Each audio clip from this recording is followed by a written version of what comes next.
The morning sun had barely crested the manicured lawns of Willow Creek when a sound like a thunderclap shattered the suburban calm. It wasn't a storm or a car backfiring, it was Walter Grayson, a grizzled 77-year-old retiree, slamming his garage door with the force of a man wronged.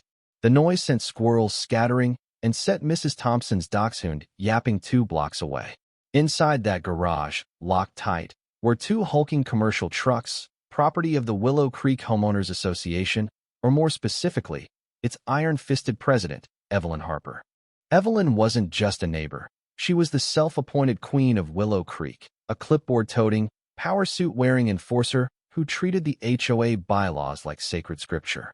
Her reign was built on fines for untrimmed hedges, warnings for misplaced recycling bins, and an uncanny knack for knowing everyone's business. But this time, she'd crossed a line. Walter, a Vietnam vet with a penchant for tinkering and a deep distrust of authority, wasn't about to let her park her trucks in his garage without a fight.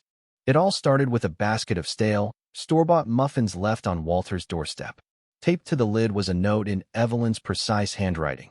Reminder, your mailbox is 2 inches too tall per bylaw 17C. Also, I'll be using your garage for HOA equipment storage this week, per Ordinance 39A. Cooperation appreciated. To most, it might have seemed odd, maybe even presumptuous. To Walter, it was a declaration of war. She's staking a claim, he growled to his 17-year-old grandson, Ethan, as he paced the kitchen, a toothpick dangling from his lips. Next, she'll be taxing my rose bushes and turning your bedroom into a community yoga studio. Ethan, used to his grandpa's theatrics, thought he was exaggerating until the trucks arrived. 2 beasts, one black, one silver, rolled into the driveway like tanks invading a picnic. No markings, just a small HOA logo near the rear tires. Evelyn waved from her pristine BMW as 2 drivers hopped out, opened Walter's garage with a key they shouldn't have had, and parked the trucks inside like it was a Tuesday routine.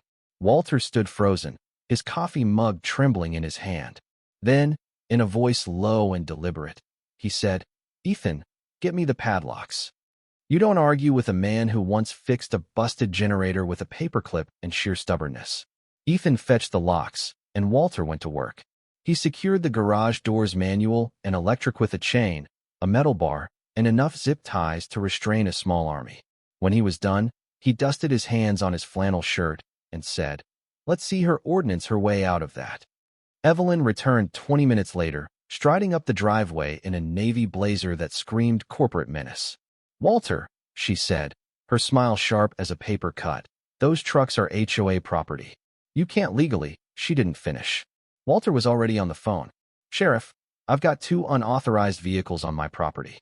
It could be theft, it could be espionage. You tell me." Evelyn's smile cracked.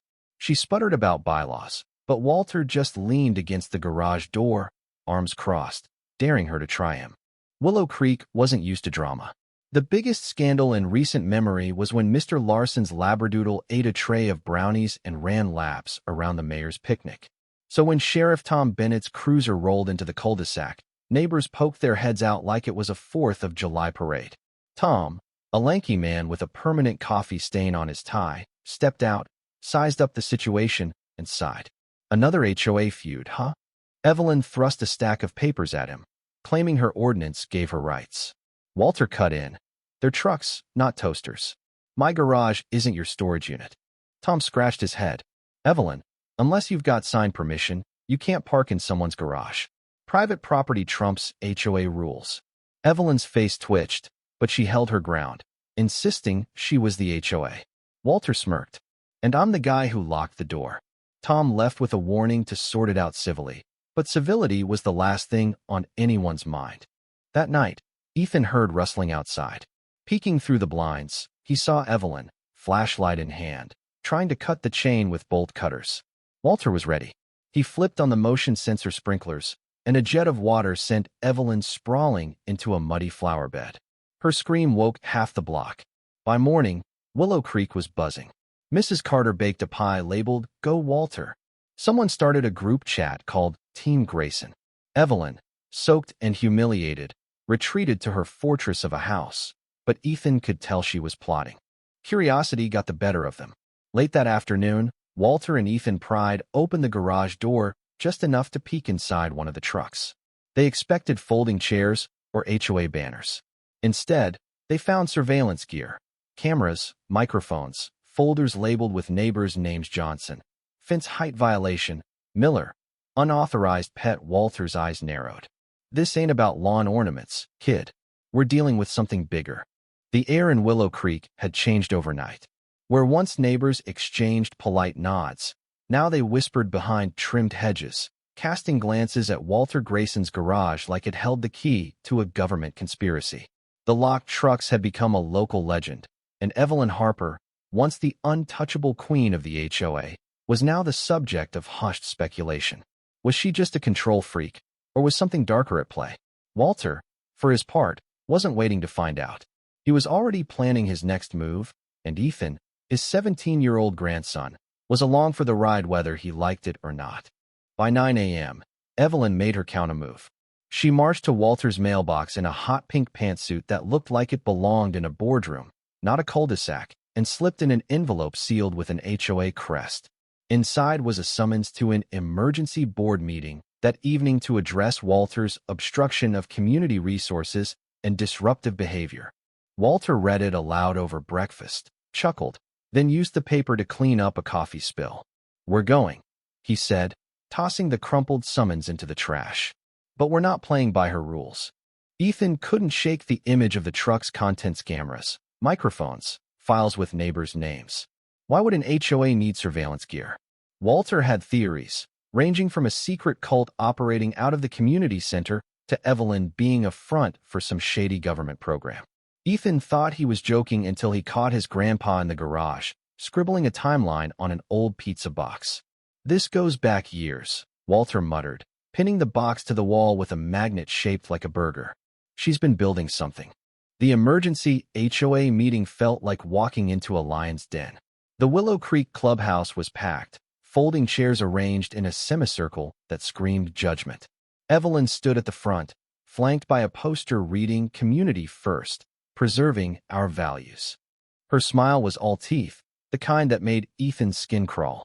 "Thank you for attending," she said, flipping through a stack of papers. "We're here to discuss a serious breach of our community's harmony. Walter Grayson has unlawfully detained HOA property, disrupting our operations." Walter leaned back in his chair, sunglasses on despite the fluorescent lights. "Operations?" he said, loud enough for the back row to hear. "You parked 2 spy mobiles in my garage without asking. You're lucky I didn't turn them into scrap." The room gasped. Evelyn's eyes narrowed.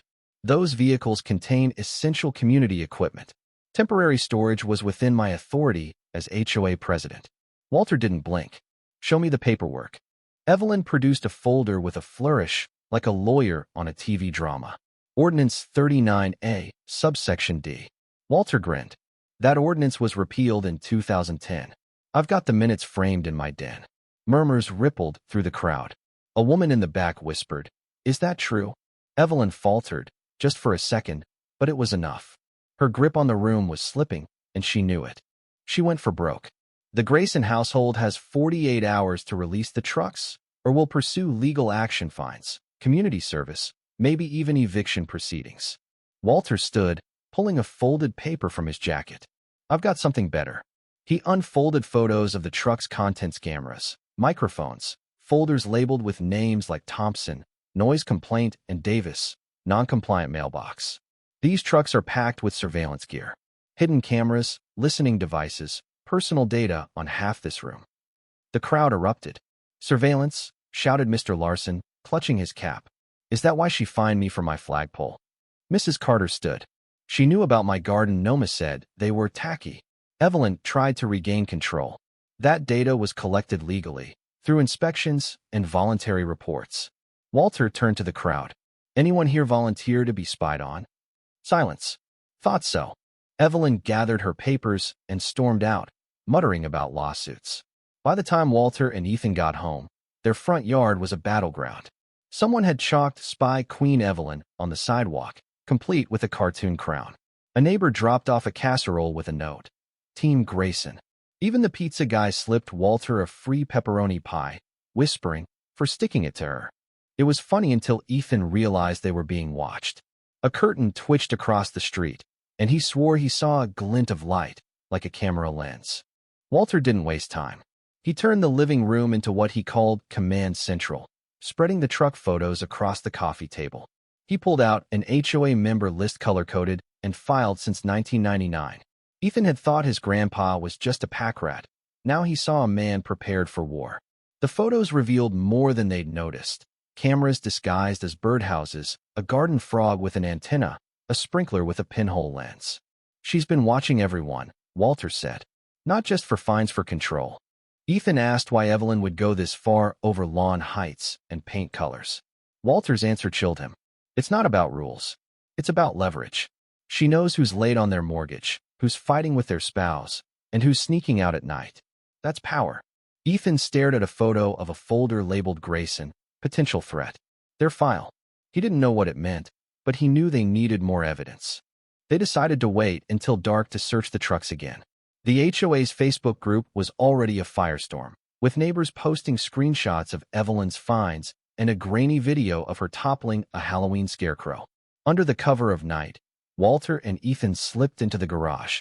Walter unlocked the chains like a safecracker, and they climbed into the silver truck. It was a mobile command center. Boxes of DVDs labeled by house number, files with candid photos, and notes on neighbors' routines. One file had a sticky note: leverage, foreclosure risk. They found their folder. Inside was a timeline of Walter's HOA defiance, every unpaid fine, every sarcastic letter he'd sent. At the bottom, in red ink, neutralize if disruptive. Ethan whispered, "What does that mean?" Walter didn't answer, but his jaw tightened. They took photos of everything, locked the truck, and retreated to the house. Walter finally spoke. "We're not calling the cops yet. She's too slippery. We need the neighborhood on our side." Ethan hesitated. "How?" Walter grinned, a glint in his eye. "We bait the queen." The plan was pure Walter Grayson, chaotic, bold, and just crazy enough to work. Evelyn Harper had built an empire on control, and Walter was betting she couldn't resist the chance to tighten her grip. The goal was to lure her into a mistake, something public, undeniable, and impossible to spin. It wasn't enough to expose her. They needed to catch her red-handed, with the whole of Willow Creek watching. Thus, Operation Neighborhood Watchdog was born, a sting operation that would have made a spy novelist jealous. Walter rallied the troops, starting with the Pattersons, a retired couple who lived for gossip but hated conflict. They agreed to stage a series of blatant HOA violations, leaving their trash cans out for 3 days, planting a garish inflatable palm tree in their yard, and running a sprinkler during restricted hours. These were cardinal sins in Evelyn's rulebook, guaranteed to draw her like a moth to a flame. What she wouldn't know was that the palm tree sunglasses hid a security camera, aimed right at her favorite ticketing spot. But the Pattersons' decoy was just the bait. Walter's real target was Evelyn's garage, her converted HOA headquarters. That's where she kept the master files, the tech backups, and likely the smoking gun of her surveillance operation. Breaking in wasn't going to be easy. Evelyn's house was a fortress of motion lights and deadbolts, but Walter had a crew ready to roll. First was Henry Walsh, a former locksmith who swore he could crack any lock with a bobby pin and a prayer. Then came Lisa Nguyen, a barista who'd gone viral for sneaking her pet parrot into a movie theater. Rounding out the team was Margaret "Maggie" Reed, a widow with 9 cats and a vendetta against Evelyn for finding her over excessive purring. They weren't the A-team, but they were motivated, and in Willow Creek, that was enough. The break-in was time for the HOA's annual fundraiser, a disco-themed potluck Evelyn had planned to shore up her crumbling authority. She expected casseroles and forced smiles. What she got was a glow-stick-fueled rave, thanks to Lisa, who turned it into a spectacle with a fog machine, and a neighbor named Carl who brought his disco ball and claimed he'd once toured with ABBA. As the neighborhood danced under strobe lights, Walter's team slipped away. Henry picked the garage lock in under 3 minutes, while Lisa kept watch, pretending to walk her parrot, Captain Squawk. Inside, the garage was a paranoiac's dream. Blueprints of every house in Willow Creek pinned to a corkboard, a wall of photos with sticky notes, and a laminated chart of violations color-coded by severity. In the corner stood a locked filing cabinet that practically screamed secrets. Henry cracked it open, revealing files that made the truck's contents look tame. Spreadsheets were tracking 5 years of fines, most unaccounted for in HOA budgets. Receipts for surveillance gear were buried under vague labels like landscaping upgrades. Worst of all was a USB drive labeled contingency. Walter pocketed it without a word. They snapped photos, locked everything back up, and slipped out just as the party hit its peak. Evelyn, oblivious, was in the middle of a dance-off she'd somehow agreed to, flailing like a windmill in a storm. She won, but the crowd's silence was deafening.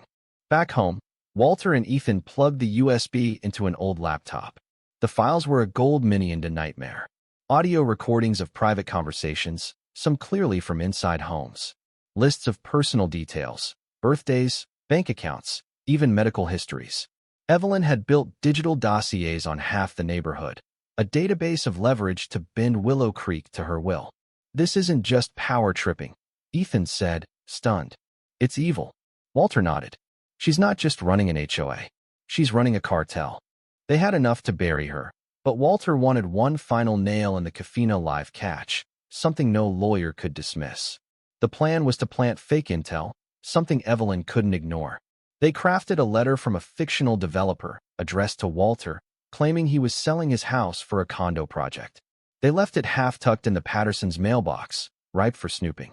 Sure enough, the palm tree camera caught Evelyn that night, rifling through the mail with a penlight, snapping photos of the letter before storming off. The next morning, a new HOA notice appeared on Walter's door, citing structural concerns and threatening fines for selling without board approval. It was a direct response to the fake letter, proving Evelyn was breaking the law to maintain control. Walter grinned like a kid on Christmas. We've got her. The stage was set for a showdown. Walter called a community meeting in the park, spreading the word through the neighborhood group chat, now a hotbed of anti-Evelyn memes. Dozens showed up, dragging lawn chairs and coolers, their anger simmering under the summer sun. Evelyn arrived late. Her usual blazer swapped for a black jacket that screamed defiance. Walter took the podium, 2 stacked picnic tables, and laid it all out. The photos, the recordings, the financial discrepancies. He played a clip of Evelyn digging through the mailbox, her face clear as day. The crowd roared. "You fined me for my wind chimes," shouted Mr. Walsh. "You threatened my lease over a rose bush," added Mrs. Carter. Evelyn tried to interrupt, screaming about fabricated evidence, but the tide had turned. Then came the knockout blow. Sarah, Evelyn's former assistant, a quiet woman who'd always stayed in the shadows, stepped forward with a folder. "I kept copies," she said. "Every file, every receipt. I can prove it all." Evelyn froze. For the first time, she had no comeback. She turned and walked away, her heels clicking on the pavement. The crowd didn't cheer, they just watched, stunned, as her empire crumbled. An hour later, Sheriff Tom rolled up, sipping iced tea. He took the USB, the files, and Evelyn's spare keys, promising a full investigation. As he drove off, Walter leaned over to Ethan. "This ain't over. She's down, but she's not out." The fall of Evelyn Harper didn't bring the quiet Walter Grayson had hoped for. Willow Creek was alive with a strange energy, like a town waking up from a long, oppressive dream. Neighbors who'd once avoided eye contact now lingered on sidewalks, swapping stories of Evelyn's finds and speculating about what she'd do next. The trucks still sat in Walter's garage, their contents now evidence in Sheriff Tom Bennett's investigation, but Evelyn's housey is squat. Beige fortress with perpetually drawn curtains loomed like a reminder that the war wasn't over. Walter, ever the strategist, was already preparing for her next move, and Ethan, his teenage grandson, was starting to see the old man's paranoia as wisdom. The neighborhood's victory had sparked something bigger than gossip. People wanted justice, not just for the surveillance, but for years of fear and petty tyrannies. Walter, though, warned against rushing to the cops. "She's got connections," he told Ethan, flipping through a notebook of HOA contacts he'd kept since the Clinton administration. "We turn this over too soon, she'll slip through. We need to lock her out for good legally, publicly, permanently." The idea of a neighborhood tribunal came from Mrs. Carter, who'd been fined for her overly festive Christmas lights. It sounded absurd, like a reality show gone wrong, but it caught fire. Residents craved a reckoning, a chance to reclaim their community from Evelyn's shadow. Walter was the obvious choice to lead, but he waved it off. "I'm no judge," he said, polishing a wrench like it was a metal. "I'm the guy who makes sure the judge doesn't screw up." The role went to Ellen Ramsey, a no-nonsense retiree from Lot 12, known for silencing arguments with a single raised eyebrow. The tribunal was set for the park, the same spot where Evelyn's reign had cracked. Neighbors hauled out folding chairs, set up lemonade stands, and even hired a DJ who thought Sweet Caroline was appropriate for opening remarks. The mood was part carnival, part courtroom, with kids running wild and adults clutching iced teas like they were whiskey. Evelyn was summoned via a hand-delivered notice, dropped off by 3 preteens on bikes wearing sashes labeled Willow Creek Justice League. A garage camera caught her snatching the letter and slamming her door, but no one expected her to show. She did. At precisely 7 p.m., Evelyn strode into the park, dressed head to toe in a black pantsuit, sunglasses, even a leather binder that screamed supervillain. She didn't greet anyone, just stood in the center of the chair's circle, arms crossed, daring the crowd to speak. Ellen Ramsey took the podium, a stack of milk crates, and laid out the case. The surveillance gear, the misappropriated fines, the mailbox tampering, all backed by Sarah's testimony and the USB files. "Ms. Harper," Ellen said, her voice like steel, "you have the floor." Evelyn didn't flinch. "I protected this neighborhood," she said, her tone icy. "Order doesn't come from chaos. It comes from rules. If I bent those rules to keep this place from falling apart, that's my burden." The crowd sat stunned, not because they agreed, but because she was still doubling down. A voice from the back, Henry Walsh, yelled, "You fined me for a mailbox flag." Lisa and Gwen added, "You threatened my lease over a bird feeder." The murmurs grew to shouts, a chorus of grievances years in the making. Ellen called for order, then asked for closing statements. Evelyn stayed silent, her sunglasses hiding any trace of doubt. Walter, who'd been quiet, stepped forward not as a leader but as a neighbor. "This place doesn't need a dictator," he said, his voice steady. "It needs people who build, not bullies who tear down." Evelyn didn't just break rules, she broke trust. "We're here to take it back." The crowd nodded, some clapping, others wiping tears. The vote was swift. Evelyn was stripped of all HOA authority, banned from future roles, and ordered to surrender any remaining records or equipment. It wasn't a legal court, but in Willow Creek, community consensus was law. Evelyn didn't argue. She adjusted her sunglasses, turned, and walked away, her binder clutched like a shield. The crowd watched in silence, expecting an outburst, but she just kept walking until a white sedan pulled into the park. 2 men in dark suits stepped out, their badges catching the evening light. "Evelyn Harper?" one asked. She froze mid-step. The other read her rights, calm as if ordering coffee. Phones came out, recording as the agents led her to the car. No cuffs, no drama, just the weight of consequences. Whispers spread. Her surveillance data had been sold to real estate firms, insurance companies, and even a local campaign. This wasn't just HOA misconduct, it was federal-level privacy violations. The neighborhood exhaled, vindicated but shaken. Walter, though, wasn't ready to celebrate. "She's out. But the mess isn't," he told Ethan, sipping coffee on the porch. "We've got to rebuild, make sure no one pulls this again." The next morning, Ellen Ramsey and a volunteer committee began rewriting the HOA bylaws, with input from every resident. They added a sanity clause, no surveillance, no anonymous fines, and a hard ban on penalizing holiday decorations. Walter took a temporary role as resident overseer, with veto power over any rule that smelled like tyranny and a standing order for free donuts at meetings. Evelyn's house went quiet, her car gone, her lawn gnomes vanished. Rumors swirled. She'd moved to a condo downtown, or maybe a gated community in Arizona with no HOA. Walter didn't care. He was focused on the future, on making Willow Creek a place where kids could ride bikes without fear of a citation. The trucks were finally towed away, the neighborhood watching from their driveways, some in bathrobes, pretending they weren't gawking. Walter stood on his porch, arms crossed, nodding as the last truck rounded the corner. Ethan thought he'd never seen his grandpa look so content. But peace was fragile. At a block party that weekend, complete with a bounce house and a makeshift crown for Walter made from a foil tray, something broke the festive mood. A low hum cut through the music, and heads turned skyward. At first, they thought it was a bird, but the motion was too smooth, too deliberate.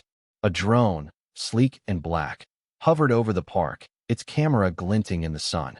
"Is that hers?" someone shouted, and the crowd ducked, half laughing, half panicked. Walter didn't flinch. He grabbed a baguette from the snack table, took aim, and hurled it like a spear. It missed, but the crowd cheered anyway. The drone zipped away, vanishing over the rooftops. That night, Walter sat on the back porch, scribbling in his notebook. "She's not done," he told Ethan. "Evelyn doesn't need a title to cause trouble. She's out there, plotting." Ethan nodded, realizing his grandpa's instincts were rarely wrong. Walter Grayson's instincts were sharp as ever, and the drone's appearance over the Willow Creek block party was proof that Evelyn Harper wasn't ready to surrender.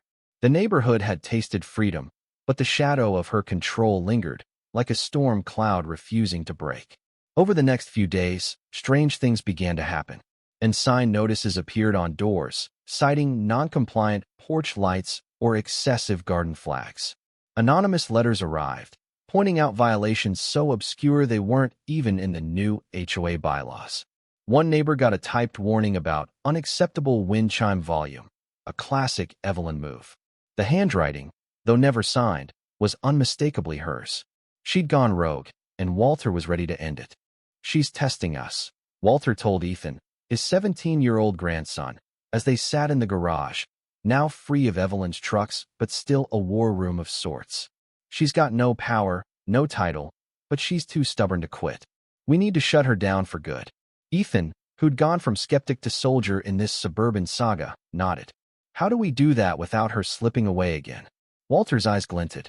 "We give her a stage, let her think she's winning, then pull the curtain." The plan was simple but devious. Bait Evelyn into overplaying her hand. Walter decided to stage a fake construction project in their front yard, something so blatantly against HOA rules it would draw her like a shark to blood. He borrowed a cement mixer from a neighbor named Reggie, who still owed him for chasing off a raccoon with a broom, and set up a scene straight out of a contractor's nightmare. Orange cones, caution tape, and a pile of lumber stacked haphazardly. To sweeten the trap, Walter left a folder of fake permits on the porch, filled with forged zoning violations and plans for a multi-unit dwelling that would make any HOA president's head explode. Sure enough, the drone returned.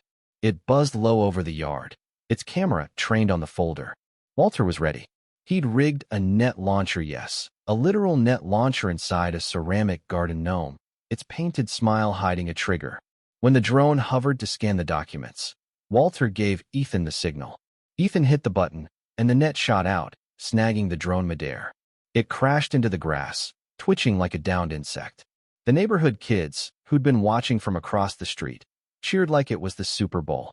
That night, Walter and Ethan dissected the drone on the kitchen table, treating it like evidence in a spy thriller. Inside was a memory card packed with files, videos of Willow Creek homes, scanned copies of Evelyn's new citations, and drafts of a manifesto outlining her plan for a shadow HOA underground network to restore order. She'd been mailing notices from a P.O. box and using the drone to spy, all while plotting a comeback. "She's unhinged," Ethan said, scrolling through a list of fake bylaws. Walter nodded. "And she's done." They decided to turn the tables. If Evelyn wanted to play secret agent, they'd give her a grand finale. Walter printed her fake citations, tied them with a blue ribbon, and packed them into a bakery box labeled, "From your neighbors." He added a note. "Next time, try cupcakes." Before dawn, he crept to Evelyn's porch and left the box, knowing her security cameras would catch him. It wasn't about hiding, it was about sending a message: "We see you." 2 weeks later, Evelyn was gone. No moving van, no farewell. One morning, her car was missing. By evening, her windows were bare, her house a silent shell. Rumors flew. She'd fled to a trailer park in Nevada, or maybe taken a job running an HOA in some unsuspecting suburb. Walter's theory was more colorful. She's probably in a bunker somewhere, writing a 500-page rulebook for squirrels. Whatever the truth, her absence was a relief, like a weight lifted from Willow Creek's shoulders. The neighborhood settled into a new rhythm, one defined by trust instead of fear.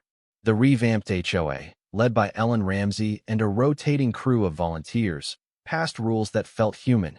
No fines without a hearing, no surveillance ever, and a clause that made Ethan laugh out loud. Any future HOA president had to demonstrate proficiency in potluck organization and a tolerance for inflatable Santas. Walter stayed on as overseer emeritus, showing up to meetings with a thermos of coffee and a knack for spotting bad ideas before they took root. Cleaning out the garage one weekend, Ethan found something odd, a rusty lunchbox tucked behind the water heater. Inside was a cassette tape labeled For the End.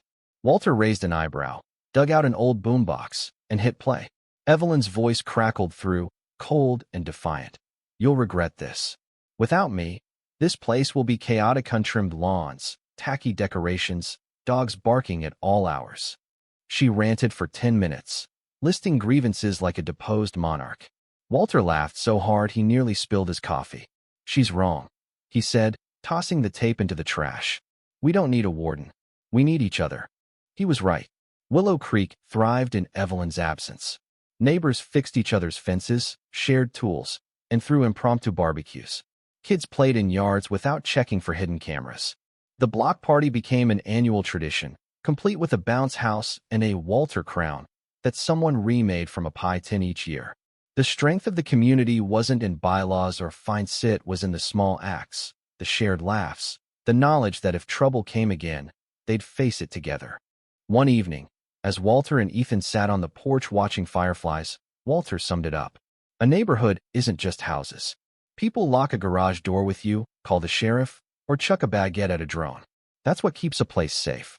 Ethan nodded, realizing he'd learned more from his grandpa's rebellion than any history class could teach.